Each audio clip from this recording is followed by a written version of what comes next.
జాగో online news Bellampalli Bellampalli పట్టణంలోని భారత communist party కార్యాలయంలో సిపిఐ శతజయంతి ఉత్సవాల సందర్భంగా కార్యక్రమాలు నిర్వహించారు. సిపిఐ పట్టణ కార్యదర్శి ఆడపు రాజమౌళి పతాకావిష్కరణ చేసి కేక్ కట్ చేశారు. అనంతరం ఆయన మాట్లాడుతూ 1925 డిసెంబర్ 26న కాన్పూర్లో భారత కమ్యూనిస్టు పార్టీ ప్రారంభమైందని తెలిపారు. దేశ స్వాతంత్ర పోరాటంలో మరియు తెలంగాణ సాయుధ పోరాటంలో సిపిఐ ప్రముఖ పాత్ర పోషించిందని, కార్మికులు, కర్షకుల హక్కుల కోసం అనేక పోరాటాలు నిర్వహించిందని గుర్తు చేశారు.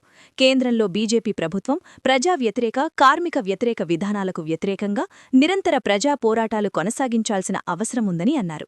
ఈ కార్యక్రమంలో పట్టణ సహాయ కార్యదర్శి బొల్లం తిలక్, అంబేడ్కర్, మండల కార్యదర్శి బొంతల లక్ష్మీనారాయణ, బీకేఎంయు జాతీయ సమితి సభ్యులు అక్కపెల్లి బాబు, జిల్లా మహిళా సమాఖ్య అధ్యక్షురాలు బొల్లం సోని, జిల్లా సమితి సభ్యులు రత్నం రాజం, నాయకులు బొంకూరి రామ్చందర్, బండారి శంకర్, సమ్మయ్య తదితరులు పాల్గొన్నారు.